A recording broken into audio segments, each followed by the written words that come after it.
hablamos de la conducta. Después del TDAH es momento de abordar el trastorno disocial. Seguimos dentro del conjunto de trastornos originados en la infancia.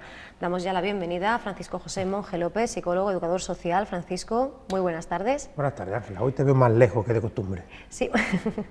Bueno, Francisco, continuamos, ¿no?, con esta miniserie, ¿no?, con este miniciclo.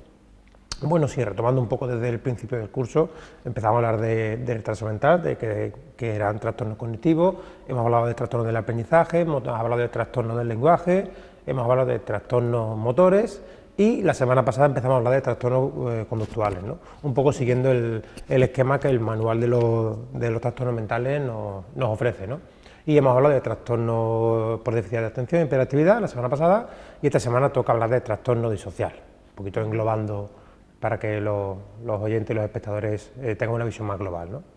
Un trastorno que está detrás de porcentajes significativos en comportamientos violentos, incluso en un índice menor podemos hablar de la violencia contra uno mismo, ¿no? Bueno, el trastorno disocial, por definirlo someramente, ¿no?, hablaríamos de conducta antisocial, de conducta que va en contra de la sociedad. Entonces, pues hablamos de patrones básicamente de conducta delictiva y de agresividad, ¿no? Entonces, bueno, normalmente la agresividad está enfocada hacia el exterior. Lo que pasa es que si este trastorno se mantiene constante en el tiempo, es un factor importante, pero que conduce al suicidio, ¿no? Hablamos de que el 25% de los intentos de suicidio están relacionados con este trastorno disocial, ¿no? O sea que es una consecuencia final si este trastorno se mantiene en el tiempo. Importantísimo distinguir entre actitudes adaptativas y el propio trastorno, ¿no? ¿Dónde está esa barrera? ¿Cómo discernir entre quien es violento por el entorno y el que con una situación adversa o sin ella padece un trastorno así? Claro, siempre tenemos este criterio del desajuste o los problemas en el entorno social, laboral, académico, ¿no? Y bueno, cuando hablamos de conducta delictiva, evidentemente existe un desajuste. Ahora bien, hay ciertos contextos en el que hay especialistas que no aconsejan el diagnóstico de trastorno disocial, ¿no? Hablamos de entornos de extrema pobreza, entornos con guerra, entornos carcelarios o entornos con riesgo de exclusión social, ¿no? Entonces pueden ser barrios muy conflictivos en los que esa conducta delictiva, esa conducta aparentemente desadaptativa, quizá no sea tan desadaptativa, es decir, quizás sea la mejor forma de integrarse en el entorno, ¿no?, con esa conducta delictiva. Entonces, a lo mejor no es aconsejable porque, digamos, no hablamos de un trastorno intrínseco de la persona, sino que es un ambiente general que esa persona ha absorbido desde su nacimiento, ¿no?, y ha aprendido ese tipo de conducta, ¿no? Por lo tanto, no es desadaptativo dentro del entorno en el que se mueve, ¿no? Si yo pertenezco a una familia en la cual mis padres son delincuentes o están en la cárcel o trafican con drogas y he vivido ese ambiente desde mi más tierna infancia, pues lo más lógico es que yo lo imite, ¿no? Entonces no hablamos de un trastorno, sino de una simple imitación de lo que tengo alrededor, ¿no? Francisco, en virtud de la edad de inicio podemos hablar de 2 grados de gravedad y por tanto de diferentes diagnósticos, ¿no? Sí, hablamos de 2 subtipos. Veo que te has saltado directamente la definición, vamos a pasar a los tipos, no pasa nada. Bueno, hablamos de 2 grandes tipos en función de la edad de inicio, ¿no?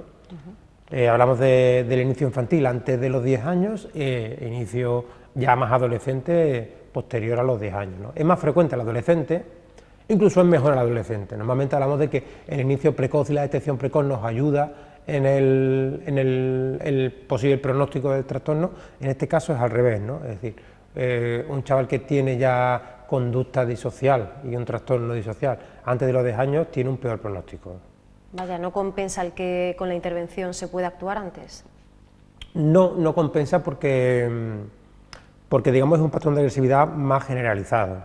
Es decir, sí, en un adolescente esa violencia se va a ejercer fuera de un grupo de iguales. Hay un grupo, digamos, de protección, que es el grupo de iguales, los amigos, entre los cuales sí existe una conducta y una relación normalizada.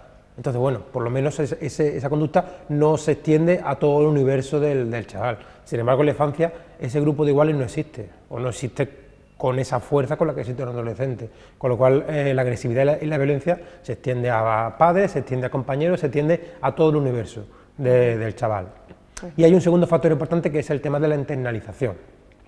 Es decir, si el chaval desde los 5 o 6 años, que es la edad más frecuente en el subtipo infantil, empieza a mostrar conducta disocial, la familia y todo el entorno lo etiqueta como un chaval travieso, un chaval delictivo, un delincuente infantil, ¿no?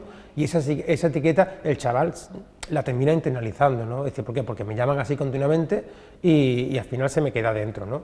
En el campo del adolescente, el subtipo adolescente, perdón, el chaval ya tiene herramientas cognitivas, podríamos hablar para escurrir el bulto o para justificarse, ¿no? Es decir, no soy yo, me han echado la culpa, o yo soy así porque reacciono ante tal estímulo. Entonces, a pesar de que pueda parecer que esa persona exime la responsabilidad, en realidad se está protegiendo para no internalizar esa etiqueta de delincuente juvenil, ¿no? Entonces, es un factor de protección añadido. Desde luego en el adolescente, aunque ya la propia etapa que está viviendo de rebeldía le puede hacer más susceptible, ¿verdad?, de pasar por un episodio así, la dificultad de diagnóstico es mayor, ¿no? Bueno, sí, hay que contar en el subtipo adolescente, que es el más frecuente, con el carácter típico rebelde adolescente, ¿no? Es decir, si definimos un poco el trastorno disocial, hablamos de 4 grandes campos, ¿no? Hablamos de una agresividad generalizada contra personas y animales, hablamos de transgredir normas sociales, incluso normas legales evidentes, hablamos de robo y hablamos de mentiras o falsamientos, ¿no? Entonces, un adolescente, ya de por sí rebelde, intenta buscar un poco los límites a todo, ¿no? Entonces, es posible que coquetee un poco con la legalidad y con esos límites, y aparte el propio factor hormonal le puede llevar a alguna conducta agresiva, ¿no? Si buceamos un poco y recordamos nuestro pasado adolescente, seguramente todos hemos coqueteado un poco con ese tipo de conductas. Sin embargo, para un diagnóstico, evidentemente, hablamos de un patrón normalizado y que este tipo de conductas se tienen que repetir con bastante frecuencia, ¿no? O sea, hay escalas tipificadas para valorar eso, pero como norma general o como criterio general podemos establecer que debe ser un patrón continuado de comportamiento, no la presencia puntual de algún detallito, digamos, ¿no? o de algún coqueteo con la delincuencia. Y en cuanto a las características, ¿cuáles son los rasgos más significativos o más definitorios? Bueno, podríamos hablar de que el chaval con trastorno disocial, que por un lado es el responsable del 80% de los actos delictivos, tiene una característica bastante definitoria, ¿no? Por un lado son personas con muy poca o casi nula empatía, es decir, son incapaces de ponerse en lugar de otros, lo cual les favorece en los actos delictivos, es decir, son incapaces de imaginarse lo que le puede pasar por la cabeza a las víctimas de esa agresividad o de ese robo o de ese hurto que ellos cometen, y claro, ahí nos va dando pista un poco para intervenir. Es decir, si una intervención debe ir encaminada a fomentar esa empatía, a ponerme en el lugar del otro, quizá con role-playing, e imaginarme cómo me puedo sentir si a mí me roban o si a mí me agreden física o verbalmente, de cara a fomentar esa grave carencia que tienen, ¿no? Por otro lado, son incapaces de sentir culpa o remordimiento por sus actos. Sí aprenden a fingirlo. Es decir, son capaces de fingir delante de un juez, delante de un adulto, delante de la autoridad, un poco para evitar esas posibles consecuencias negativas, ese castigo o incluso esa pena legal que pueda tener, ¿no? ¿Y de eso son plenamente conscientes o en alguna medida, en algún grado, actúa también ese autoengaño? Bueno, es difícil de decir. Yo diría que hay una gran parte de autoengaño, ¿no? Y en el fondo sí son conscientes de esa culpa o esa responsabilidad que tienen, ¿no? Lo que pasa es que es muy difícil que ellos lo saquen a la luz. En todo caso, con un grupo de iguales, si yo consigo establecer una buena relación con él de intimidad y de confianza, podrían llegar un poco a revelar ese sentimiento de culpa, sobre todo esa responsabilidad, y aceptar que he sido yo el que ha cometido tal conducta o tal delito, ¿no? Pero digamos que está muy hondo, ¿no? Y como hablamos antes, en realidad eso es un factor de protección contra la propia etiqueta y para que no se estigmatice como delincuente, ¿no? Entonces, a lo mejor tampoco merece la pena bucear e insistir en ese plano, sino en intentar un poco ver cómo ha sido el origen y cómo hemos llegado hasta este trastorno disocial para intervenir ahí, ¿no? Más que en el propio sentimiento de culpa, que a lo mejor no nos merece la pena, no nos compensa. De los rasgos podemos destacar aspectos como, bueno, ese estar permanentemente a la defensiva y también el ostracismo, ¿no? El solipsismo, el querer estar siempre un poco, bueno, tener una parcela, ¿no?, de soledad. Entonces, quería preguntarte por este último aspecto, si se vive de una manera diferente entre el subtipo originado o que se muestra en la infancia o aquel que se deja ver más frecuente en la adolescencia. Bueno, de las dos características que has dicho, el sesgo cognitivo de la hostilidad es importante. Siempre en la adolescencia se va a vivir de forma más intensa, ¿no? Cualquier cosa que me digan yo lo interpreto como amenaza, por lo tanto voy a saltar ante el más mínimo comentario que yo pueda interpretar así, que en el fondo son la mayoría, ¿no? Y siempre el adolescente, que ya tiene un plus, digamos, de rebeldía añadida, pues lo va a vivir mucho más, ¿no? Sin embargo, el aislamiento y el ostracismo del que tú has hablado antes, por cierto, me encanta el término ostracismo, es muy visual, ¿no? Se vive más en la infancia, porque insisto, en la infancia no tenemos ese grupo de iguales tan importante con el cual yo sí tengo esa confianza, yo sí puedo un poco confesar y desahogar esos sentimientos, ¿no? En la infancia no existe esa vía de escape, entonces el infante sí se siente un poco más aislado que el adolescente, ¿no? Y continuamos con este trastorno disocial al que quizá muchas personas nos hayamos acercado, ¿no?, por experiencia personal, familiar, pero sin embargo no le hemos colocado, ¿no?, la etiqueta, el nombre, y como siempre nos gusta conocer un poquito cuáles son los orígenes, ¿no?, cuándo empieza a interesarse la comunidad médica terapéutica por el trastorno disocial.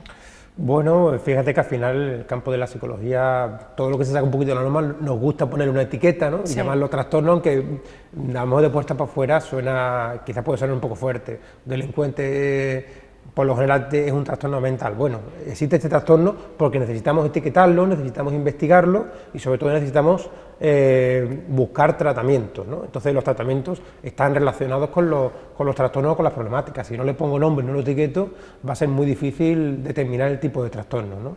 Eso vaya por delante. Y como siempre, pues evidentemente este tipo de problemática ha existido desde la antigüedad y hasta el siglo XX no empezamos a investigarlo como tal, ¿no? Y hasta finales del siglo XX, hasta los años 80, no se le pone etiqueta diagnóstica, no se le incluye dentro del manual y no empezamos a investigar de forma más oficial sobre este tipo de trastornos, ¿no? Eso es un poco el patrón que sigue todos los tipos de trastornos mentales, ¿no? Hasta finales del siglo XX, hasta los años 80, en que se empieza a elaborar los manuales diagnósticos, no lo incluimos, no lo etiquetamos, no tiene una sintomatología definida, incluso un patrón de se tiene que repetir tantos síntomas durante tanto tiempo para poder diagnosticarlo, y a partir de ahí tenemos una guía de actuación, de investigación y de intervención, ¿no? Hemos visto al principio en los datos, Francisco, que hay prevalencia en el número de hombres que de mujeres. También unos números, unas cifras que quizá estén un poco maquilladas, ¿no?, y quizá no se ajusten a la realidad, pero en cualquier caso también podemos establecer diferencias, ¿no?, y semejanzas entre el caso que se da en una niña o una chica y el que se da en un niño o en un chico, ¿no? Bueno, cuando hablamos de diferencia entre hombres y mujeres, hablamos por un lado de un factor real biopsicológico, es decir, hormonalmente el chico es diferente a la chica. La presencia de la testosterona nos hace ser más dinámicos, ser más activos y también ser más agresivos que las chicas, ¿no? Y por otro lado también hablamos de un sesgo importante, un sesgo metodológico a la hora de investigar, ¿no? Por un lado, porque esas diferencias tienen una base hormonal, tienen una base biológica, porque el cerebro masculino y femenino son ligeramente distintos, ¿no? Y también tienen una diferencia educacional, es decir, los patrones educativos de chico y chica son muy distintos. Al chico, si analizamos una cosa tan tonta como los juguetes, al chico se le fomenta siempre más la actividad física, ¿no?, el ser dinámico, y a la chica se le fomenta un poco esa tranquilidad, ese vamos a pararnos a hablar, jugamos sentados, nos jugamos moviéndonos, y eso influye, ¿no? ¿Cómo influye? Bueno, a la hora del trastorno disocial es una diferencia muy significativa, ¿no? Tan significativa como que el adolescente con trastorno disocial suele ser más agresivo, externaliza más su violencia y se ve más, esa violencia física, esa violencia verbal. El chico con adolescente con trastorno disocial agrede más físicamente que la chica, ¿no? La chica, el tipo de violencia es más sutil, hablamos de un rechazo social, hablamos de que puede tender más a la conducta sexual irresponsable, más tendente a la prostitución, a los embarazos no deseados. Entonces, esa diferencia, digamos que en el chico se ve más, destaca más, quizá haya influido a la hora de determinar una prevalencia de hasta 4 veces más. A día de hoy se sabe que el trastorno social es 4 veces más frecuente en chicos que en chicas. Entonces, quizá habría que afinar un poquito los instrumentos de evaluación para que esa expresión más sutil en las chicas también seamos capaces de detectarla, ¿no? Hay varios expertos y varias líneas de investigación a ese respecto, porque se supone, y sería muy lógico, que los instrumentos de medida no estén todavía tan afinados como para detectar muchos casos de trastorno social en chicas que a día de hoy, digamos, todavía son invisibles, ¿no? Y no hemos mencionado todavía a los otros protagonistas, ¿no?, de cualquier trastorno, de cualquier cuadro de este tipo, que son los padres.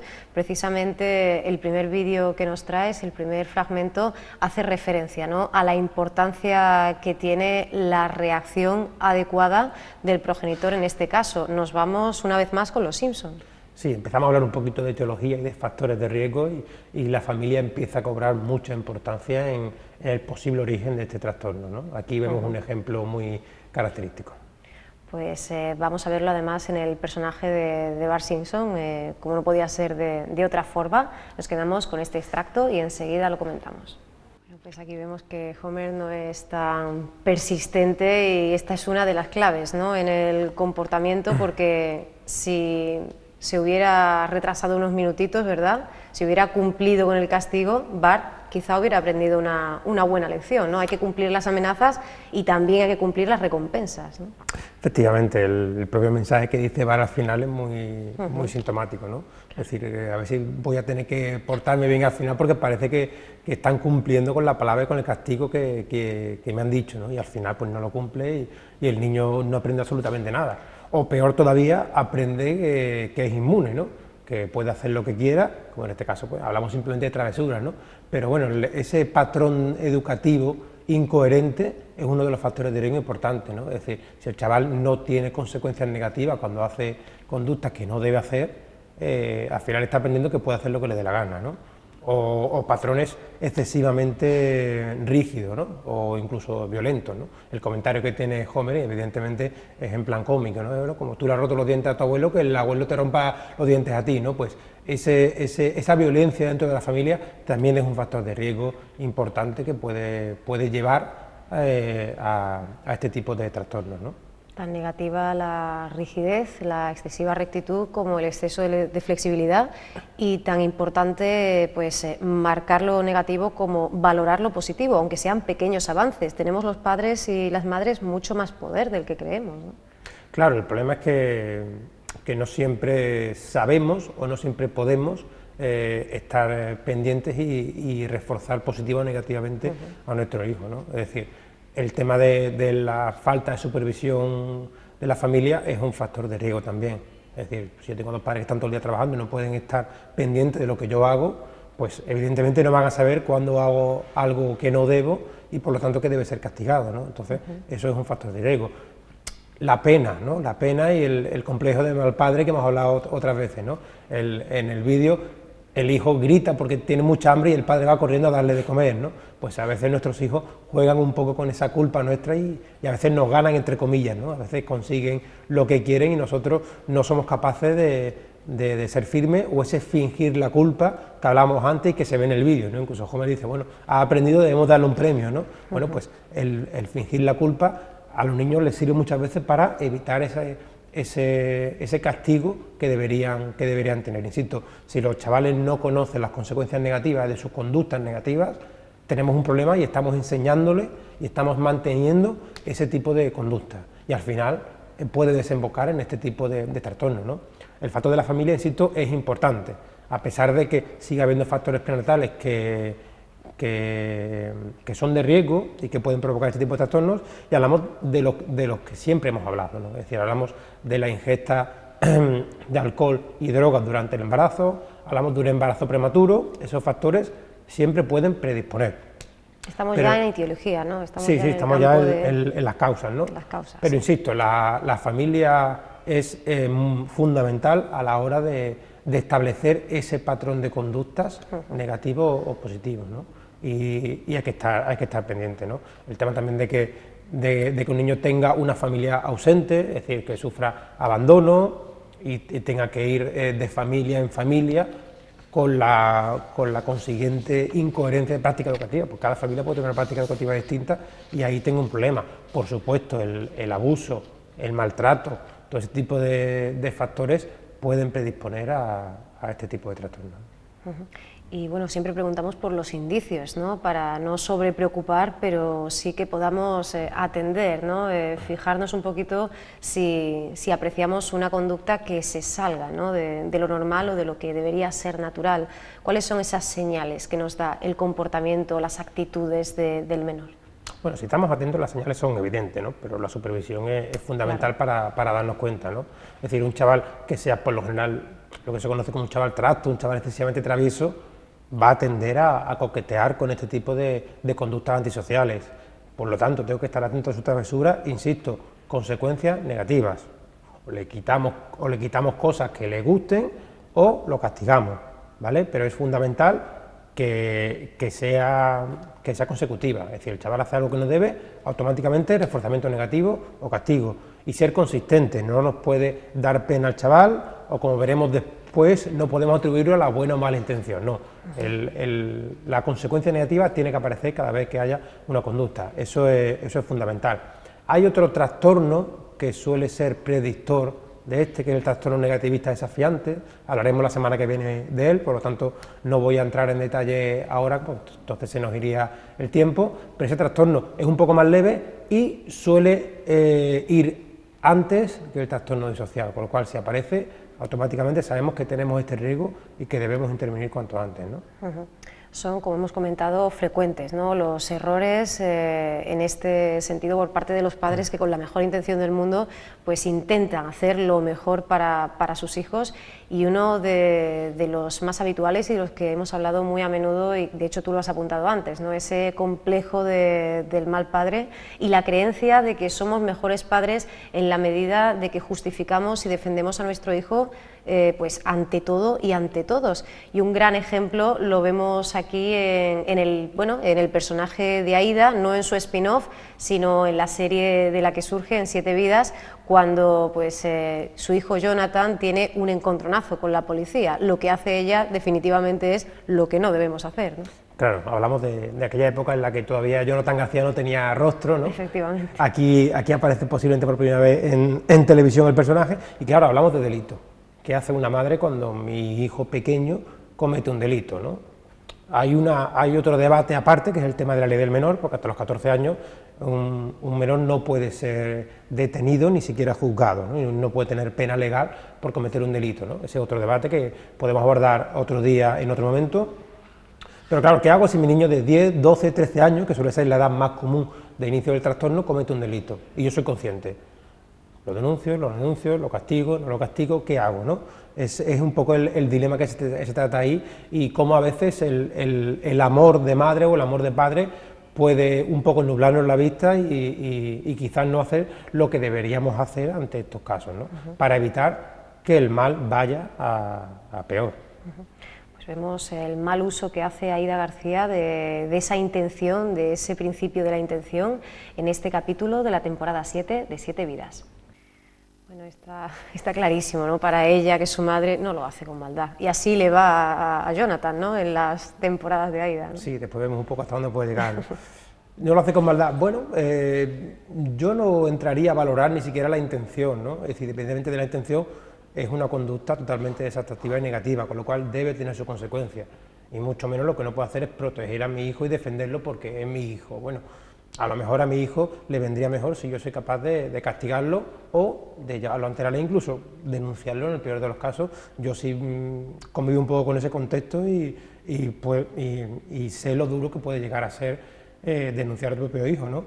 Sí tenemos que tener claro que es que a lo mejor lo necesita, y a lo mejor la intervención que necesita debe ser esa, ¿no?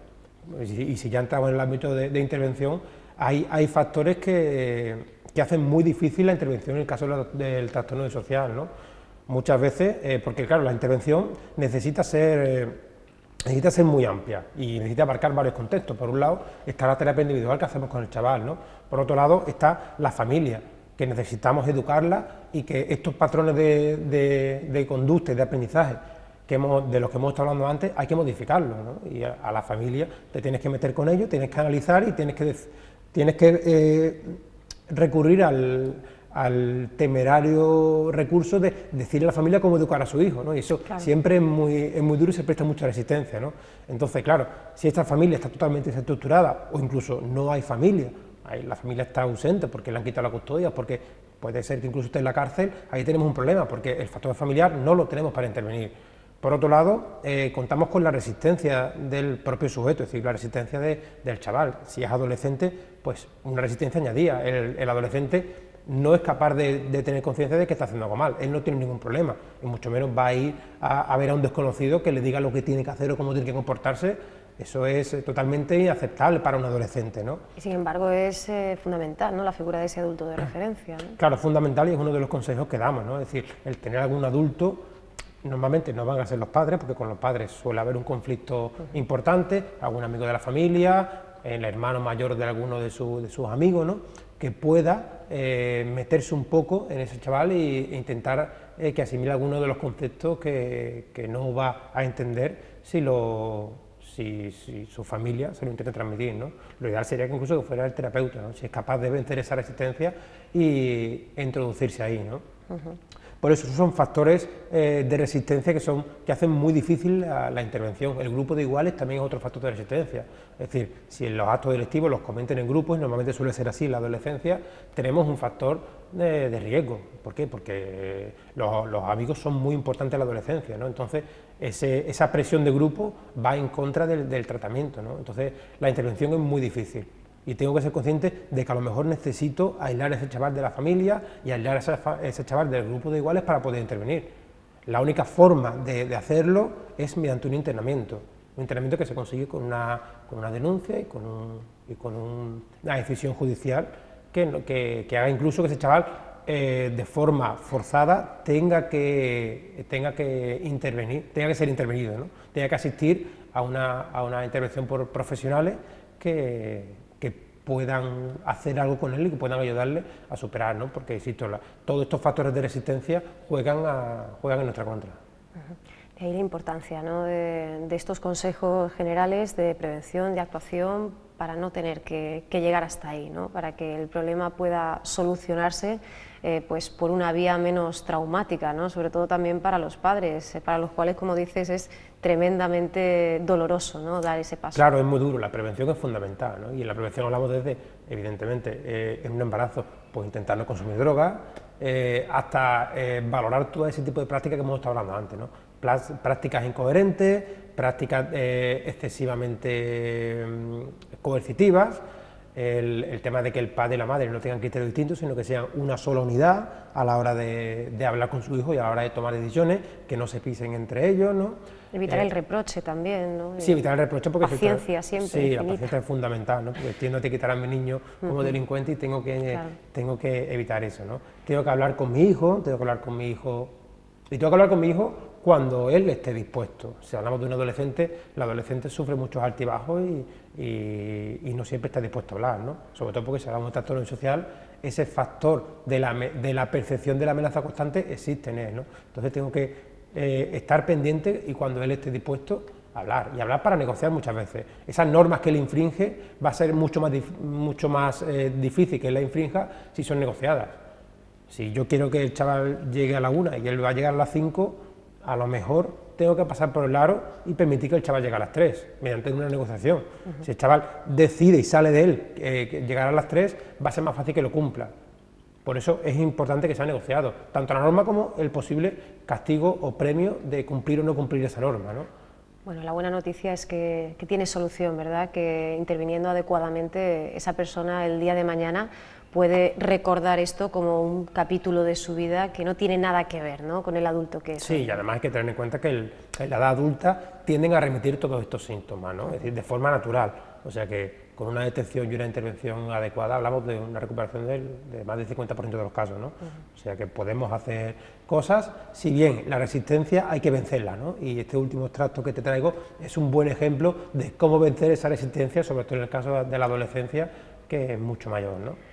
Pues nos quedamos con este último corte, pertenece a la película El indomable Will Hunting y bueno, Francisco, si te quedas con nosotros, lo vemos juntos. Por nuestra parte, te agradecemos que hayas estado con nosotros una semana más. Gracias a vosotros, Ángela. Muchas gracias.